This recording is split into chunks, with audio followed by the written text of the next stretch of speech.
తిరిగి BCN news కి స్వాగతం.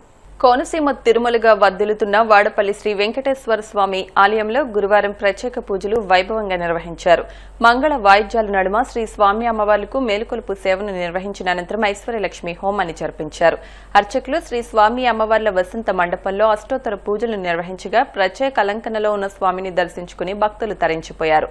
శ్రీ వెంకటేశ్వర స్వామికి భక్తులు హుండీలో సమర్పించిన కానుకలను తెరిచి లెక్కించారు. 27 రోజులకు ప్రధాన హుండీల ద్వారా 1,19,966 రూపాయలు, అన్నప్రసాద హుండీల ద్వారా 34,11,312, మొత్తం వెరసి 1,49,21,278 రూపాయలు ఆదాయం లభించింది. 28 గ్రాముల బంగారం, 2.180 కిలోల వెండి, 7 దేశాలకు చెందిన 45 కరెన్సీ నోట్లు లభించినట్టు ఆలయ ఉప కమిషనర్ ఈవో నల్లం సూర్య చక్రధర్రావు తెలిపారు.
బిఆర్ అంబేద్కర్ కోనసీమ జిల్లా ఆత్రేయపురం మండలం వాడపల్లి గ్రామంలో వేయించేస్తున్న స్వయంభూ చంద్రస్వరూపు కలియుగ దైవం శ్రీ వెంకటేశ్వర స్వామి ఆలయంలో ఈ రోజున 27 రోజులకు గాను హుండీలు తెరవగా మెయిన్ హుండీ ద్వారా 1,15,09,960 రూపాయలు, అలాగే అన్నదాన ప్రసాద హుండీల ద్వారా 34,11,312 రూపాయలు వెరసి మరి 1,49,21,278 రూపాయలుగా రావడం జరిగింది.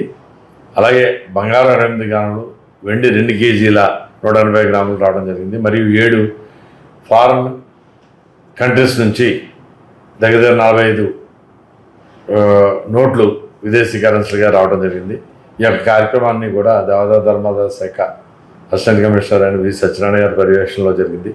అలాగే ఇందులో ప్రసాద్ గారు, తనిఖీదారు వారు, అలాగే వెల్చేరు గ్రూప్ దేవాలయం ఈవో ఎం సత్యనారాయణ, అర్చక స్వాములు, గ్రామస్తులు, పత్రికా విలేకరులు, కెనరా బ్యాంక్ సిబ్బంది, సేవకులు కూడా పాల్గొన్నారు.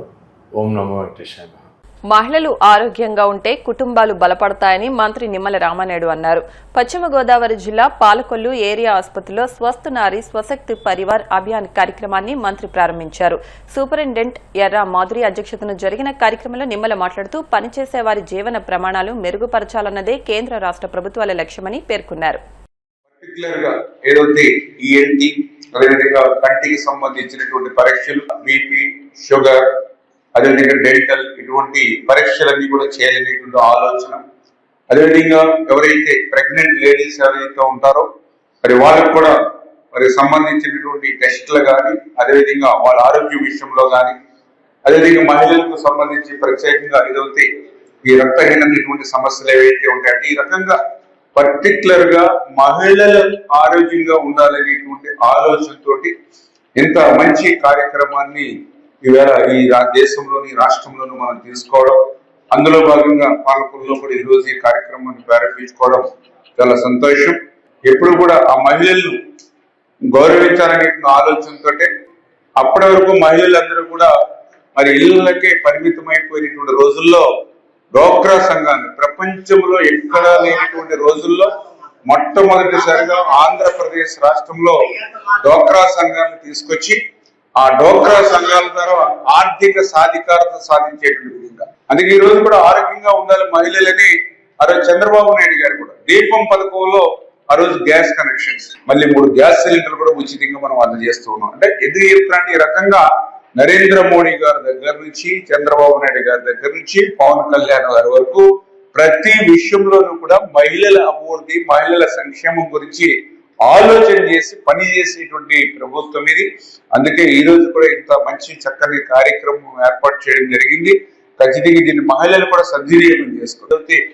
ఈ యొక్క మహిళల ఆరోగ్యం పట్ల ఆలోచన చేశారో దాన్ని లాస్ట్ మైల్ వరకు చేరేటువంటి విధంగా, గ్రౌండ్ లెవెల్లో ప్రతి ఒక్కరూ ఉపయోగపడేటువంటి విధంగా, అందరూ కూడా ఆరోగ్యంగా ఉండేటువంటి విధంగా మనం అందరం కూడా కృషి చేయాలని చెప్పి మరొకసారి మీ ద్వారా కూడా అందరికీ కూడా తెలియజేస్తున్నాం. పశ్చిమ గోదావరి జిల్లా నర్సాపురం మండలంలోని పసలదీవి గ్రామంలో ఉన్న వెస్ట్ కుక్కులేరులో మురుగు కాలువను ఆధునీకరించాలని రైతులు ఆందోళన చేపట్టారు. ఈ సందర్భంగా పలువురు రైతులు మాట్లాడుతూ మురుగు కాలువ పూడుకుపోవడం వల్ల పంట పొలాల్లో ముంపు నీరు లాగడం లేదన్నారు. ఈ కారణంగా సుమారు 1000 ఎకరాల్లో పంట సాగు చేయడం లేదన్నారు. గతంలో అనేక మార్లు అధికారులకు, ప్రభుత్వాలకు విన్నవించినా పట్టించుకోవడం లేదన్నారు. సుమారు 20 ఏళ్లుగా కాలువ పూడికతీత పనులను చేపట్టకపోవడంతో పొలాలు ముంపునకు గురవుతున్నాయన్నారు. అధికారులు, ప్రజాప్రతినిధులు స్పందించి కాలువ పూడికతీత పనులు చేపట్టాలని రైతులు డిమాండ్ చేశారు. మా ఊర్లో 1000 ఎకరం ఉంటుంది. 1000 ఎకరం 2 సంవత్సరాల పాటు నుంచి పంటలు ఏమీ లేవు. ఎందువల్లంటే మురుగు కాలువ పూడిపోయింది.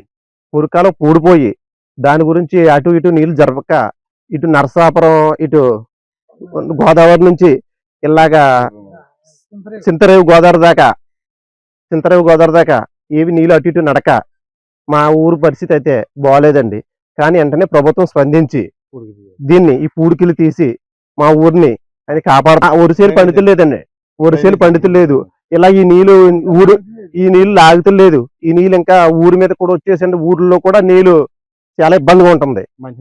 మంచినీళ్ళ చెరువులో కూడా కలిసి అయిపోతుంది వాటర్. మాది పసలేవండి, నరసాపురం మండలం, పశ్చిమ గోదావరి జిల్లా అండి. మాకు డ్రైనేజ్ లేకపోవడం లేక వ్యవసాయాలు పోతున్నాయండి. దాలవాకి 50 బస్తా పండేయండి.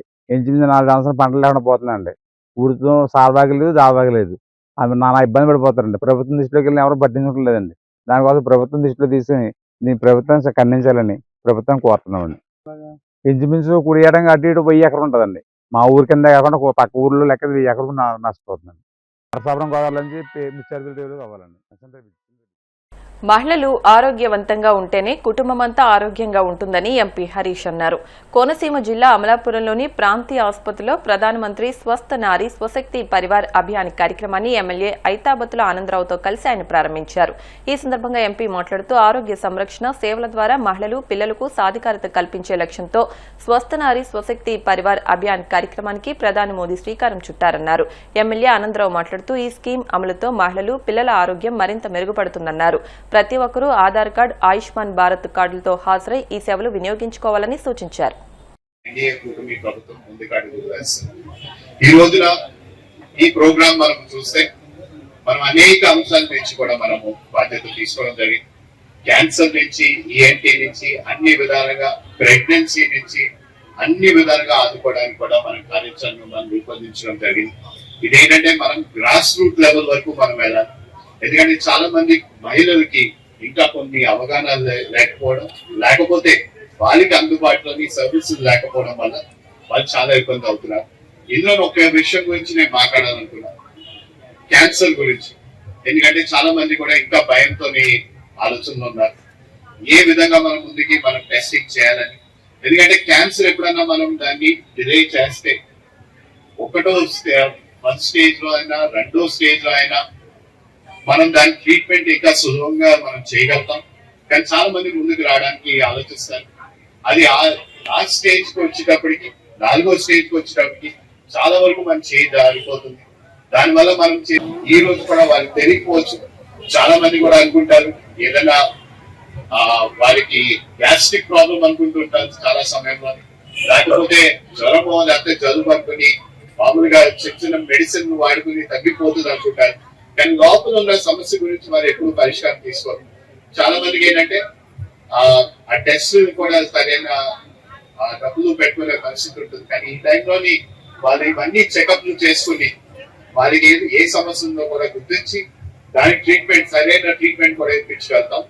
దీనికి ఖచ్చితంగా మీరందరూ కూడా బాధ్యత తీసుకుని అవేర్నెస్ మనం అందరి నుండి మనం తీసుకురావాలి. సెప్టెంబర్ 17వ తారీఖున ఆయన జన్మించడం 8వ సంవత్సరంలోనే ఆయన ఆర్ఎస్ఎస్ కి పరిచయం అవటం, ఆ తర్వాత 2001వ సంవత్సరంలో గుజరాత్ సీఎం గా 3 పర్యాయాలు పనిచేయడం, ఆ తర్వాత ప్రధానమంత్రి 2014లో స్వీకరించి ఇప్పటికి 3 పర్యాయాలు ప్రధానమంత్రిగా పనిచేయడం, ప్రధానమంత్రిగా ఆంధ్రప్రదేశ్ రాష్ట్ర అభివృద్ధికి కూటమి ప్రభుత్వంలో జనసేన, బీజేపీ, తెలుగుదేశం ప్రభుత్వంలో ముఖ్యమంత్రి నారా చంద్రబాబు నాయుడు గారికి, కూటమి మంత్రులకు, డిప్యూటీ సీఎం గారికి అందరికీ అందుబాటులో ఉండి ఆంధ్రప్రదేశ్ అభివృద్ధిని, ఆంధ్రప్రదేశ్ రాజధాని అభివృద్ధిని, అమరావతి అభివృద్ధిని ముందుకు తీసుకెళ్ళడానికి నరేంద్ర మోడీ గారు చేస్తున్నటువంటి సహాయానికి కృతజ్ఞతలు తెలియజేసుకుంటూ, మరి నరేంద్ర మోడీ గారు మరిన్ని పుట్టినరోజు జరుపుకోవాలని, ఈ దేశానికి మరింత సేవ చేయాలని కూటమి శాసనసభ్యుడిగా అమలాపురం అసెంబ్లీ నియోజకవర్గం తరఫున, ప్రజల తరఫున, కూటమి తరఫున మరొకసారి హృదయపూర్వక పుట్టినరోజు శుభాకాంక్షలు తెలియజేసుకుంటూ వార్తలు ముగించే ముందు ముఖ్యాంశాలు మరొకసారి. పారిశ్రామికవేత్తలకు ప్రభుత్వం ఎల్లప్పుడూ అందుబాటులో ఉంటుందన్న సీఎం. ఏపీలో బాధ్యతాయుతమైన ప్రభుత్వం అధికారంలో ఉందని స్పష్టం చేసిన చంద్రబాబు. 17 మెడికల్ కాలేజీలంటూ జగన్మోహన్ రెడ్డి డ్రామాలాడుతున్నారన్న టీడీపీ ఎమ్మెల్సీ భూమిరెడ్డి. కేవలం 476 కోట్లతో అన్ని కాలేజీలు సాధ్యమా అని సూటి ప్రశ్న. ప్రజాస్వామ్య విధ్వంసకారుడు చంద్రబాబు అన్న వైసీపీ నేత లక్ష్మీ పార్వతి. అలాంటి వ్యక్తిని ఆదర్శవంతుడిగా వెంకయ్యనాయుడు కీర్తించడం బాధాకరమని ఆక్షేపణ. వాడపల్లి వెంకన్న ఆలయంలో ప్రత్యేక పూజలు. మంగళ వాయిద్యాల నడుమ శ్రీ స్వామి అమ్మవార్లకు మేలుకొల్పు సేవ, ఈశ్వర లక్ష్మీ హోమం. ఈ వార్తలు ఇంతటితో సమాప్తం. మరిన్ని వార్తల కోసం BCN digital YouTube channel, Facebook page ను ఫాలో అవ్వండి. అప్డేట్ వార్తల కోసం ప్లీజ్ సబ్స్క్రైబ్.